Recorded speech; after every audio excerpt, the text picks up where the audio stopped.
Hello everyone, I'm Joel Chasnoff and welcome to FIDF Live. Today we are up on the northern border. As you can see, Mount Hermon, the Hermon mountain capped with snow behind me. It's January 2022 and already it's been a very busy year for the IDF. 2 missiles were fired from Gaza toward Tel Aviv. They landed thankfully in the Mediterranean Sea.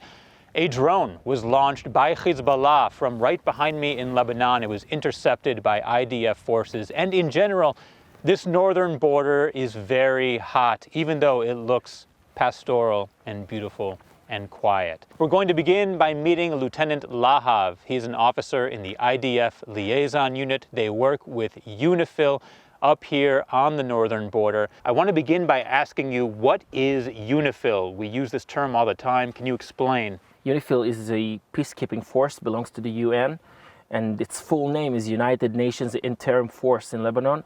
And I need to ask, what is your job specifically then in dealing with UNIFIL? I'm the liaison officer that positioned in the western sector of this borderline. I'm connecting between UNIFIL and LAF to the brigade and the brigade commander, and wrapping all of it also about the border crossing between Israel and Lebanon. And by the way, we can see them right behind us patrolling. And I do know that you, as well as anyone, are aware of what's happening on this northern border. So what do you foresee for the year 2022? What kind of threats does the IDF need to be especially aware of? Well, of course, we have the long and continued base and expanding of Hezbollah along the border. So I want to follow up on what you just said, mentioning that Hezbollah is basing itself in villages where civilians reside. How does the IDF handle this fact? The IDF doesn't want to hurt innocent civilians. They are not the enemy. Hezbollah and its terror activity is the enemy.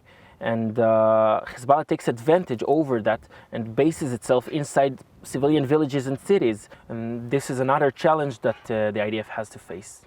And it's a challenge that the IDF has faced for many years. Israel's enemies have and continue to embed among civilians, knowing that this complicates the conflicts for us.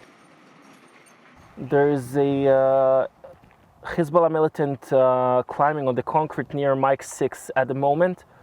Please report UNIFIL, okay? Lieutenant Lahav, give us some insight into what just happened. We just saw Hezbollah militant arriving. I can see him right now over my shoulder. At the blue line, which is a violation of the 1701 UNSCR. Actually, the presence of Hezbollah in all south of Lebanon is a violation. And we have, as part of our job here, to report online, live to UNIFIL about these incidents. Well, Lieutenant Lahav, I want to thank you so much for everything that you do, seeing this operation carry out in real time with Hezbollah behind us. It really gives us an insight that we weren't expecting to see, but nonetheless appreciate. Stay safe to you and all the soldiers you work with, and thank you for joining us on FIDF Live.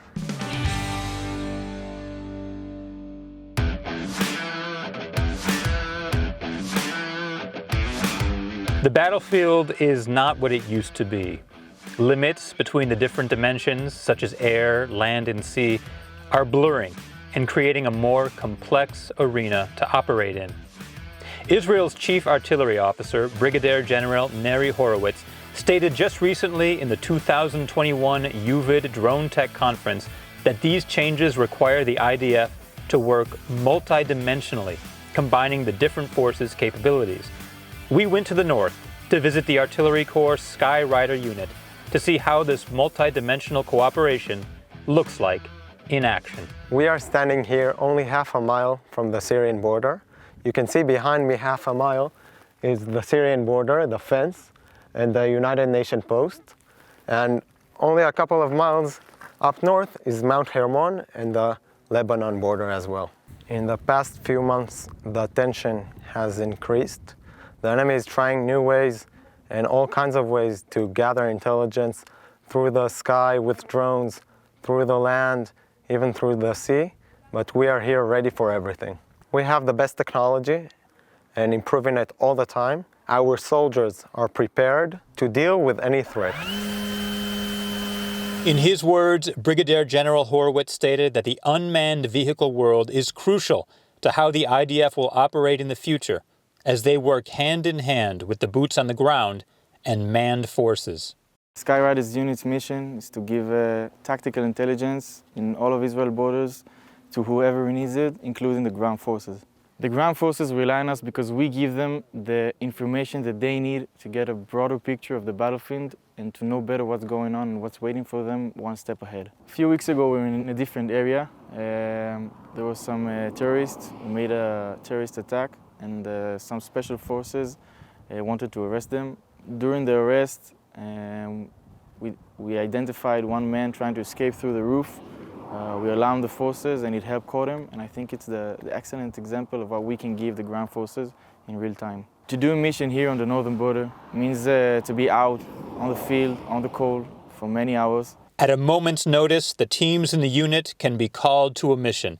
They carry the aircraft in a bag on their back and assemble it within minutes. The moment we arrive into the field, we gather our equipment, we assemble it as fast as we can, and we deploy the UAV within minutes because we know that our reaction time is crucial to the soldiers on field. The Skyrider unit is cooperating with several units in the IDF. We can secure ground forces. We can really guide the people on the ground in each and every turn they're taking in the battlefield. We can give them the intelligence from the eye in the sky and just guide their way into safety. In the rapidly changing battlefield, the Skyrider unit's technology is life-saving, both for the forces on the ground and for the people living in Israel.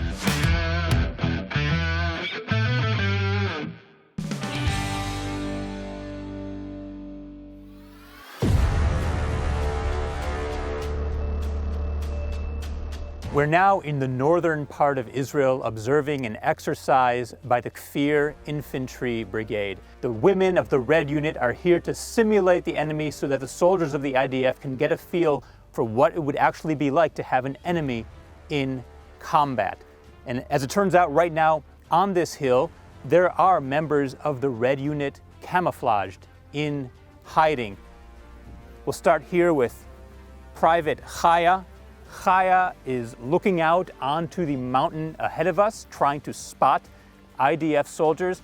Her job is to operate the theoretical anti-tank missile, which is also used against vehicles and people, killing with shrapnel. And Private Chaya, tell us a little bit about your job up on the mountain here today. Today, I have this eyepiece focused on the roads there along the mountain.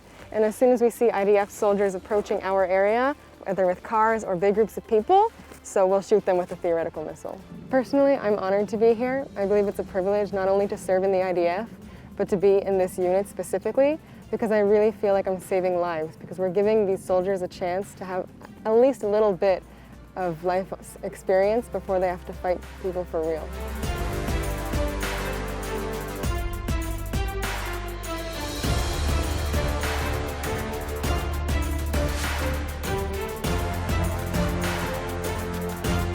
We're now going to meet Red Unit soldiers at the first station on the base.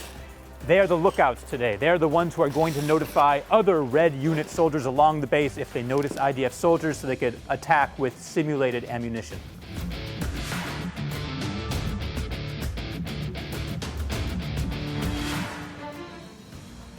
So Corporal Moria, tell me about your job today and the job of this Red Unit team. As part of the Red Unit, we play the role of the enemy. So what we're doing today is we are on the lookout. If we see troops, we have to let the rest of our forces know, and that way they can be prepared for when they enter our airbase. Working our way deeper into the base, we now come to the RPG team, the rocket-propelled grenade team of the Red Unit. And to make it as absolutely realistic as possible, the members of this RPG Red Unit team are willing to wait for hours lying in ambush so that they can spring an attack at just the right moment and catch IDF forces off guard in this drill.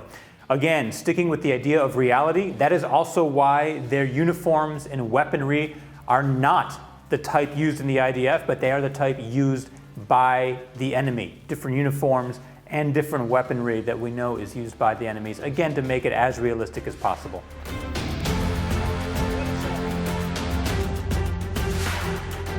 The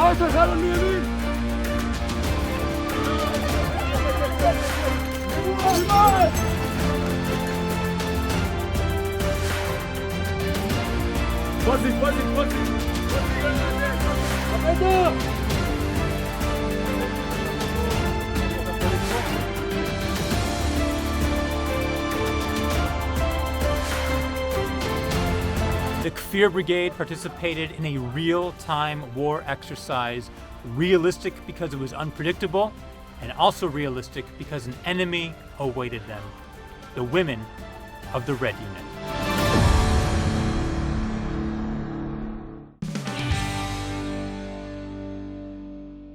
We're at a tiny outpost here in the north of Israel called Termos. It's being manned right now by soldiers of the 931st Battalion of the Nachal Brigade. And I'm joined by Sergeant Yonatan. Sergeant Yonatan is a commander in Nachal, and I'd like to thank you for joining us on FIDF Live. And I'll begin by asking you, what is your mission up here in this tiny outpost in the north? Well, our main mission out here is mainly to protect ourselves, protect the border, and protect the nearby villages. So when you actually have a mission, what are you and your soldiers doing? Well, our main mission is mainly to patrol the border, patrol through the villages, keep the area safe, and show presence of Israel out here in the border. And what are you looking for? Is there something specific that you are on the lookout for as you patrol? Anything suspicious. So what are the biggest challenges that you face as a team commander and also that your soldiers face up here? Well, first of all, it's a big responsibility. I have the lives of 12 soldiers on my back. My main job is mainly to keep the order, command the patrols and so on, and worry for my soldiers. So last question, Sergeant Yonatan, are you always up here in the north, or do you and your soldiers move around? Well, we always move around. It's very dynamic. Wherever we're needed, we go. For example, 8 months ago, we were in Gaza Strip during the whole situation there, and now we're here. And it's always different, and you need to be ready for any kind of atmosphere. We're going to spend some time with Max. He's a lone soldier from my hometown of Chicago. So for that reason alone, it's great to hang out with you a bit. Yeah, great to be here with you. Max, first of all, I want to hear about your mission up here on the border. What's it like for you as a lone soldier to be serving up here so close to enemy territory? So it's really something special. Right now we are on the Lebanon border and really close. We have a lot of missions that we do all the time. And it's something different. It's something I only get to do once in my lifetime. And it's a special feeling to be here, to be relevant, to we're the security for the country, for anything that goes on up here. So it's really something, it's a special feeling. Before we finish up, Max, I want to sort of bring it back to something more serious. All the anti-Semitism happening in the world right now. In Texas a couple of weeks ago, we saw an incident at a synagogue. Does this affect you? Do you think about it? It's something that definitely affects me because America is my home too. I lived in America for 22 years before I made Aliyah. It's something I think about all the time. Me and my friends talk about. It's something we need to raise awareness about. It's a very serious thing. No one in the world should feel uncomfortable about being Jewish or Muslim or Christian or their religion. So it definitely affects me.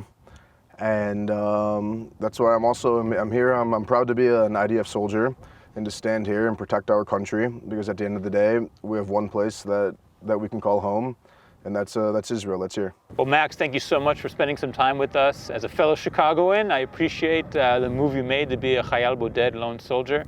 Stay safe to you and all of your friends here in the squad. Yeah, thank you very much, and thank you guys for coming and talking to us. As we've seen, protecting the northern border is a complex operation. It requires the coordination of air, land, and sea forces, as well as intelligence that works around the clock 24/7 to discover the threats to the state of Israel. We can't be fooled. The view behind me is absolutely beautiful, but just because that is so, that does not mean that we are at peace. In these early days of 2022, we also cannot help but think about all of the anti-Semitism that we are seeing in the world around us, whether it's in the state of Texas or in Europe. One thing it does make us feel is more appreciative than ever for the state of Israel and for the brave men and women who protect it in the IDF. Thank you so much for joining us. I'm Joel Chasnoff, and I'll see you next time on FIDF Live.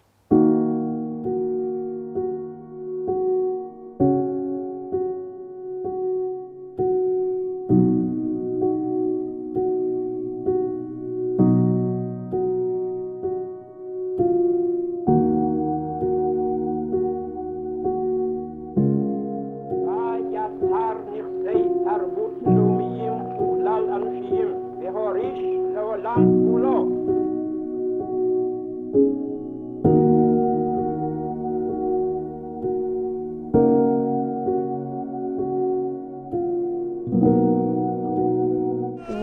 don't only look in the past, we bridge into the future. And they dreamed of going to Israel. Israel, a place where the Jews can be free. These uniforms are different uniforms. These uniforms are not striped. And for us, this is victory.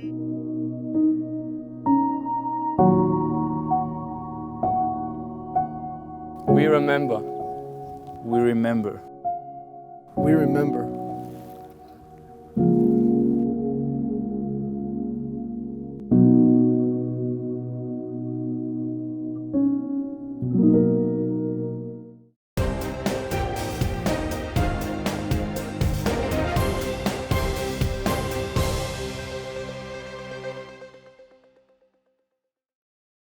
We would be pleased to send a complimentary DVD of this program to anyone who wishes to support JBS with a tax-deductible gift of $36, double chai or more. Simply visit the JBS website at jbstv.org and click on the Donate button to make a donation by PayPal or your credit card. And please indicate the program for which you would like a DVD. Or you can send your tax-deductible check to JBS, Post Office Box 360, Stamford, Connecticut 06904. Or you can call the JBS Pledge Line at 833-MY-JBS-TV. That's 833-695-2788. And again, please remember to indicate which program you would like to receive with our compliments. We thank you for your kind support.